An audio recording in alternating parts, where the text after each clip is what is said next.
fight a little noise.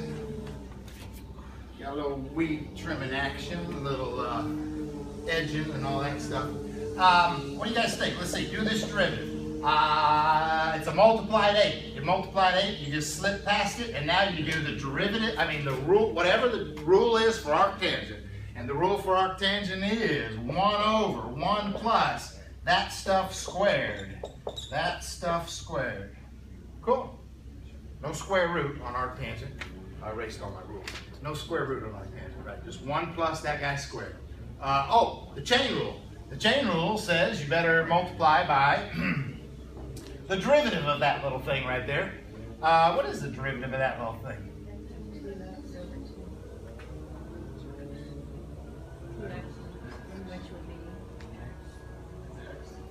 Good. X. Yeah.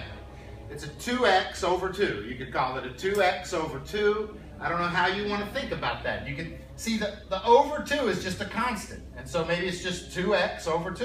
And then the 2's cancel. Maybe you think of it as a 1/2 x squared. Maybe that's the best way to think. That's what it is. And so then you bring the 2 down, and anyway, you do a power rule, it's an x, right? Okay, cool. We're done.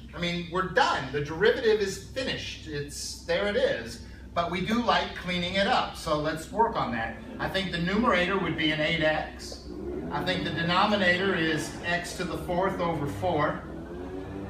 1 plus x to the 4th over 4. And then I think we should get a common denominator. It just makes it look better. Last time I was inside this square root. I really had to kind of get a common denominator, and I did. And then I got part of that denominator came out of the square root. That was the beauty of getting the common denominator. That was the purpose. This time I'm not in a square root. You know what I think I'll do? Instead of getting a common denominator, I think I'll just multiply by 4. And I'll multiply the top by 4. And this will clean it up. What do I have? A 32x. And if you distribute the 4, like you're supposed to, distribute the 4, you'll have a 4 plus x to the 4th, right? It'll cancel here, but show up here. That's pretty clean. That's pretty clean. That's the derivative of this, cleaned up. Here it was not cleaned up. Here it is cleaned up, right? Let's see how this shows up. How does this come into play in a real problem?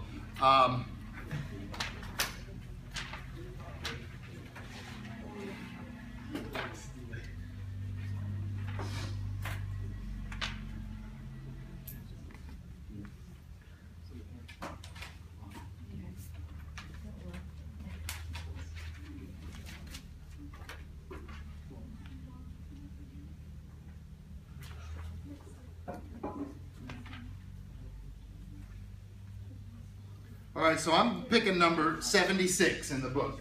There's a nice word problem called 76. You ready? I'm in 3-6. I got picking a nice word problem. There's a few here I've assigned. 73, 74, 75, 76, 77. I've assigned a few little word problems. Let's try this 76. It says angular rate of change. It says a television camera at ground level is filming the liftoff of a rocket at a point 800 meters from the launch pad. Hold on. They're nice enough to give you a picture sometimes. I think the little television camera's here. It's trying to film this rocket. It's at ground level, and it's 800 meters from the rocket. Over here's the rocket.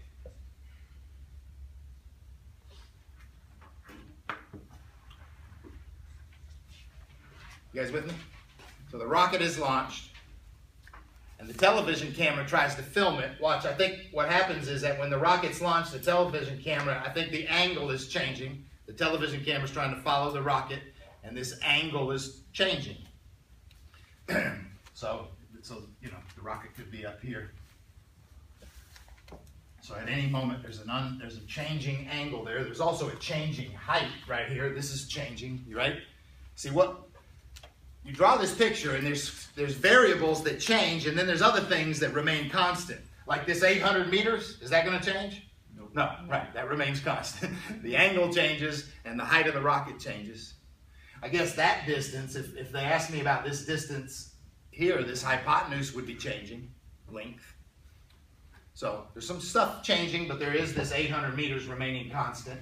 Let's see what they asked me. I didn't even read too far. I just started to draw a picture.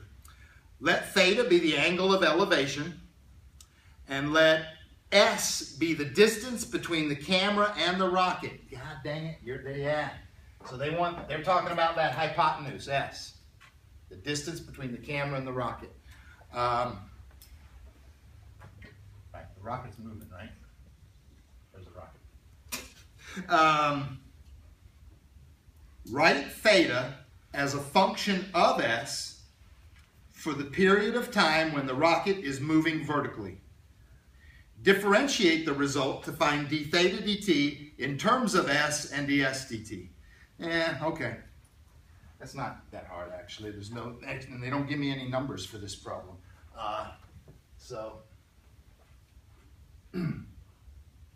This is not too hard.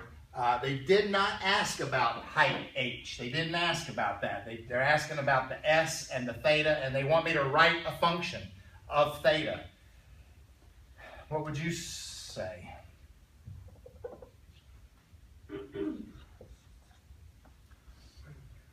I think what I say, here's my brain working. My brain says, okay, there's an angle, and I have the adjacent and the hypotenuse. Cosine. That makes me think of cosine. And then I might immediately write the cosine of theta is adjacent over hypotenuse. But now, that's not writing theta as a function of x. I mean, if I want to write, or as a function of s, if I want to write theta, that means get theta by itself. So how do you write theta by itself? Yeah, you don't really divide by cosine. That's the wrong language. You take the inverse cosine of both sides. And so then you get theta by itself. And so now you got this cos inverse of 800 over s. Again, there's two ways. When I talk about this cos inverse, I can write cos inverse, or I can write arc cosine. It's the same thing. Same thing. Right. I don't know why. One time I choose one time I choose the other. It's the same thing. Cool. We wrote theta as a function of x. That's just, I mean, this is just trig. There's no calculus here until they say, find d theta dt. Oh, in other words, yeah, find the derivative of theta with respect to time. Now it's calculus, but what's calculus? Just a memorized rule.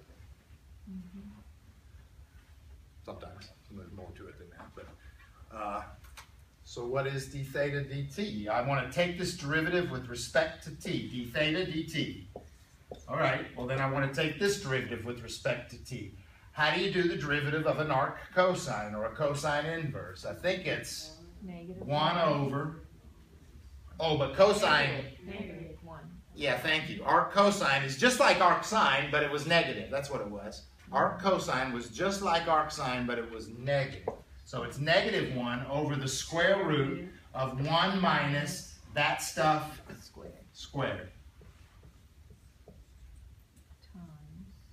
Times the derivative of that little thing. So now, I'm coming over here to my scrap paper. How do I do the derivative of a little 800 over s? 800 times s to the negative 1. I would move it up, call it 800 s to the negative 1. So negative 800. Negative 800 s to the negative 2 is the derivative. Negative 800 is. So negative 800 over s squared is the derivative. Right. Okay. Now wait a minute. Who was I taking the derivative with respect to? Theta. Well, I was taking the derivative of theta with respect to t. So I was doing the derivative with respect to t. So any variable I run into, I have to do the derivative with respect to t. So at the end of doing this chain rule for s, What's the, now I got to do another little piece of the chain rule, which is the derivative of the s with respect to t.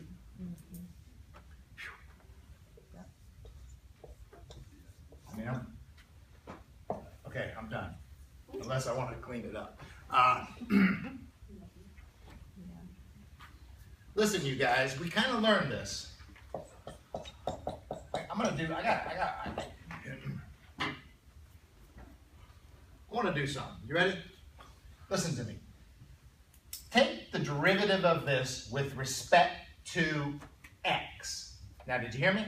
Mm-hmm. So how do we take the derivative of this with respect? I'm just switching gears for a minute. I want to talk to you. I'm sorry. I'm switching gears. Just take this derivative with respect to x. How do you do this derivative with respect to x?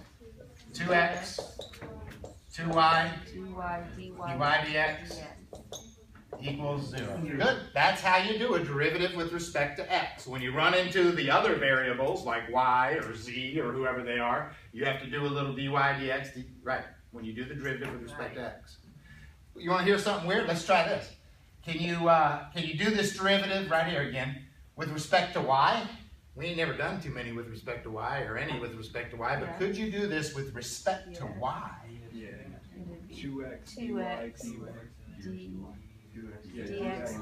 dx dy, you're right.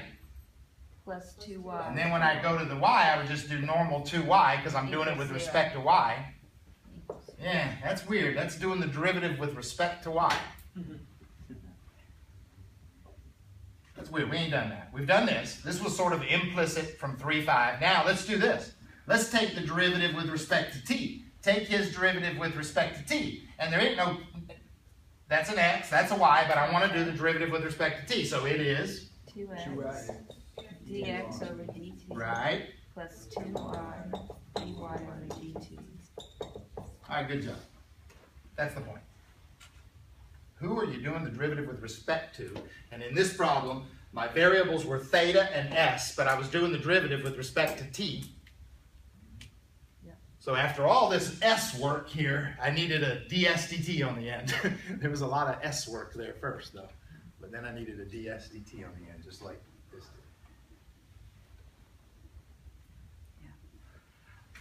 Yeah. Like I said, this 76 didn't give me any good information here. I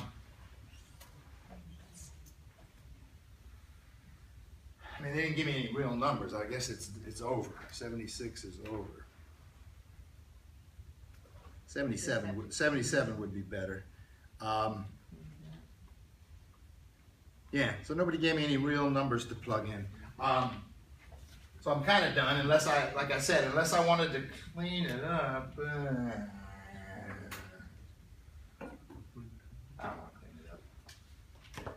I mean, I've cleaned up enough stuff for you. I'm done. What I might want to do is plug in some numbers, though. Let me see something. Could I ask you a question? Can I ask you, find the rate of change of theta at the moment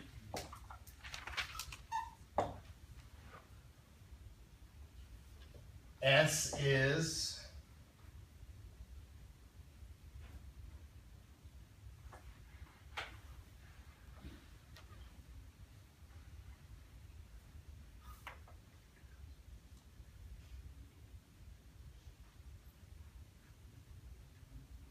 ready for this? 5,000 meters. And then I got to make this up. And ds dt is, I got to tell you, I got to make this up. I'm going to say,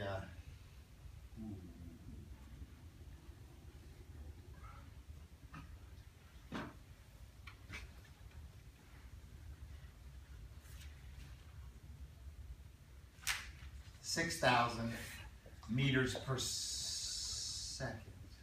This is a rocket. Shit, I don't know, dude. I just made this up.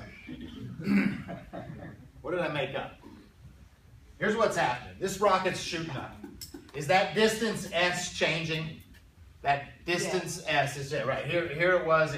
Here it was. There it is. There, I mean, that distance S is the height. It's changing. It's growing. And I guess I said it's growing at this rate. I just made that up. It's growing at 6,000 meters every second. That's what S is changing. So I want you to calculate the rate of change of the angle at the moment. This is changing at this much, but at the moment when it's 5,000 meters away, when S is that number. But it's always, S is always changing, but at the moment it's that number, it's changing at that rate. What is d theta dt? So let's try this. Here we go. Let's see what we do. I mean, all we do is fill in some numbers here. You know what? I told you I wasn't going to simplify, but my numerator is a positive 800, if you don't mind. What am I going to do here? A square root of 1 minus, what am I plugging in for S? 5,000. 5,000. I'm plugging in a 5,000 right there, squaring it. What goes over here? I put my 800 over there, so what am I left with? 1 over S squared? 1 over S squared. What's S squared? 5,000 squared here. And times ds dt. What's ds dt? 6,000. Okay. I wonder what this number is. Let's see what we got here. You can, at some point, it's definitely a calculator problem.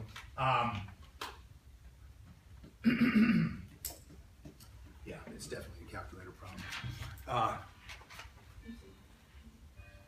I'm going to do 800 divided by 5,000. And I'm going to get a little 0.16. I'm going to square it. I'm going to subtract it from 1. And I'm going to take the square root. So I just worked on my denominator right here, you guys. So I got 800 over 0.9871. Is that what you have? I don't know what you did.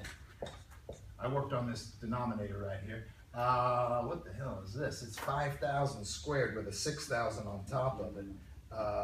6,000 divided by 5,000 squared is, oops, a little, this is a little 0.00024. Is that true? I think that's what I just got there. That's this. You guys, I don't hear any agreements. So I'm multiplying that by 800, and I'm going to divide by that other number, 0.9871, and I get my answer, 0.195, maybe. Is that what you guys got? Yep. Are you ready for this question? What are the units? I need units on this thing.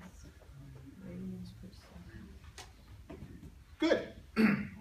So it's an angle changing over time. That's the best. Yeah, at the end, you don't even have to keep track of units, just at the end. What are the units? It's an angle changing over time, and an angle could be in degrees or radians. Do you see any degree symbols anywhere on this? No. No. I mean, what you see is numbers, and numbers are radians. So this is not degrees. It is 0.195 radians. And then what is the unit of time? Nowhere does it say that except Up there, second. right there. You can see your unit of time is seconds. Otherwise, it's nowhere around, but right there, you can tell your unit of time is seconds because this is meters per second. So it's radians per second.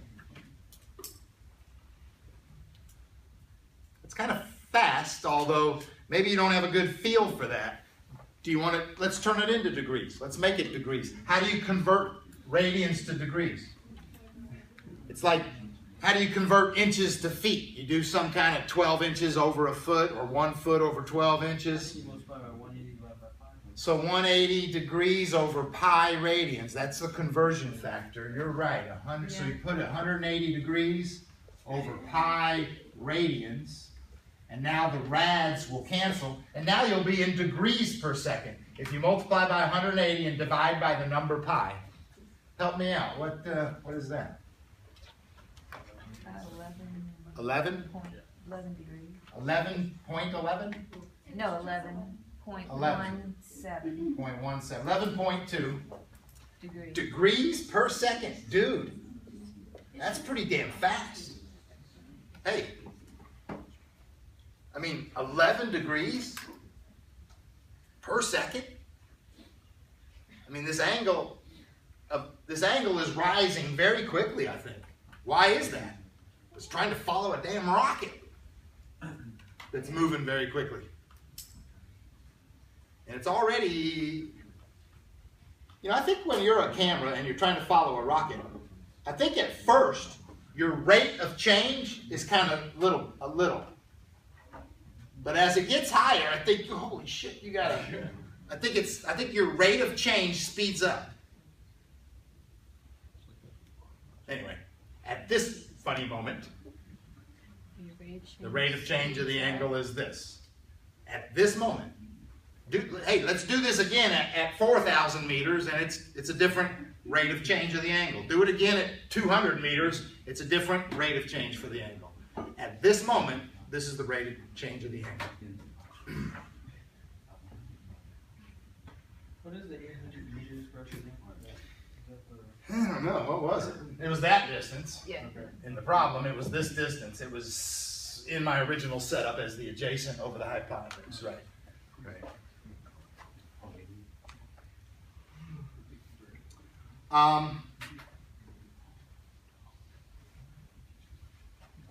Okay.